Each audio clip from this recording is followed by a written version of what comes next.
योग किसको कहते हैं? जो आप पाद पश्चिमोत्तानासन लगा रहे हैं, शीर्षासन कर रहे हैं, उसको योग कहते हैं? वो योग नहीं है। योग किसको कहा गया? योग न तो स्वर्ग में है, न धरती पर है, न पाताल में है योग। टेलीविजन में कई बाबा लोग सुबह 4-5 बजे से योग करा रहे हैं, क्या उसको योग कहेंगे? वो योग का एक अंग है, वो आसन कह सकते हैं, उसको योग नहीं कह सकते। योग तो उसको कहते हैं एकम जीवात्मनोर्रा गुरु योगम योगो विशारदा। जीवात्मा का परमात्मा से मिलन, उसको कहा गया है योग।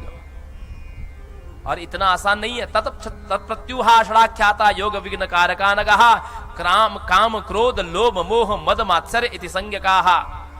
जो व्यक्ति योग करने जाता है उसको ये 6 चीजें सताती है। काम सताएगा, क्रोध सताएगा, लोभ सताएगा, मोह सताएगा, मद सताएगा, मात्सर्य भाव सताएगा।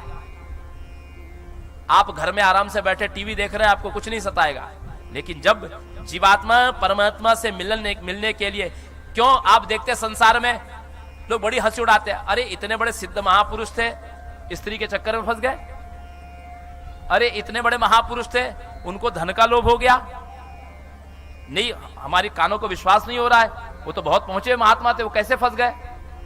विश्वामित्र जैसे महात्मा 3000 वर्ष की तपस्या करने के बाद में भी मेनका के प्रेम पाश में फंस जाते हैं। क्यों फंसते हैं? क्यों फंसते हैं? क्योंकि जो साधक योग करेगा उसको ही ये शत्रु परेशान करते हैं। सामान्य व्यक्ति को, हारे हुए व्यक्ति को नहीं परेशान करते।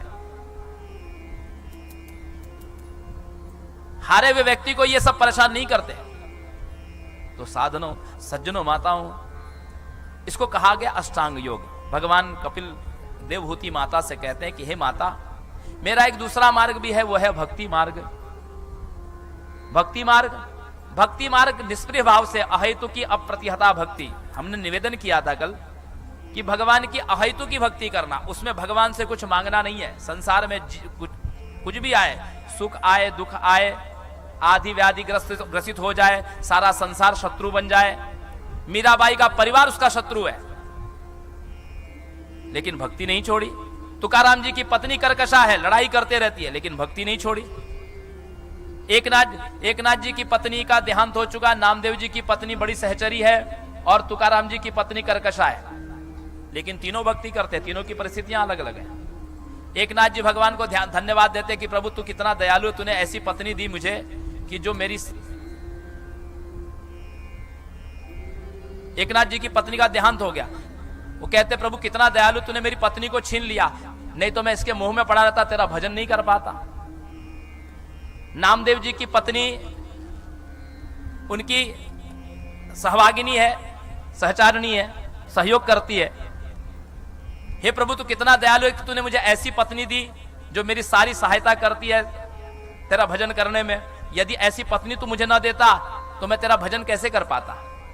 तुकाराम जी की पत्नी झगड़ालू है, हमेशा उनसे लड़ती भिड़ती रहती है। तुकाराम जी कहते हैं कि प्रभु तू कितना दयालु, तूने मुझे ऐसी कर्कशा पत्नी दी, यदि तू प्रेम करने वाली पत्नी देता तो मैं उसके मुंह में पड़ा रहता, तेरा भजन नहीं कर पाता।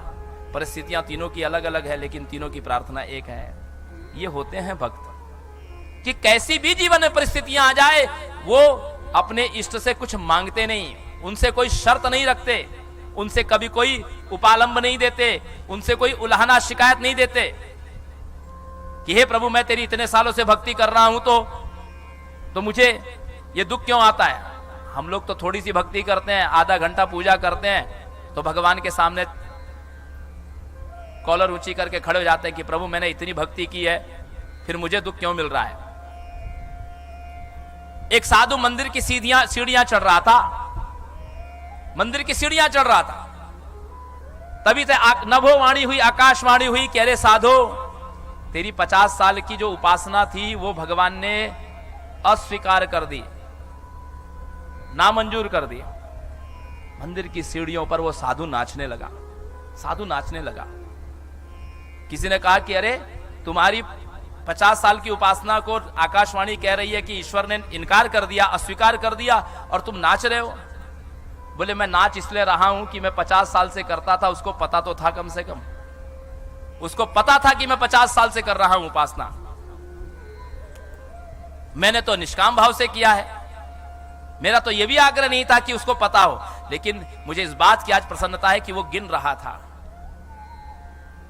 तो मेरा भक्त जो है सालोक्य, सायुज्य, सामीप्य, सारूप्य और साष्टी, ये पांचों प्रकार की मुक्ति की याचना नहीं करते हैं।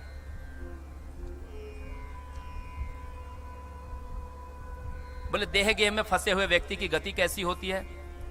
कर्मणा देव नेत्रेण जंतुर देहोपपत्तये। भगवान कहते हैं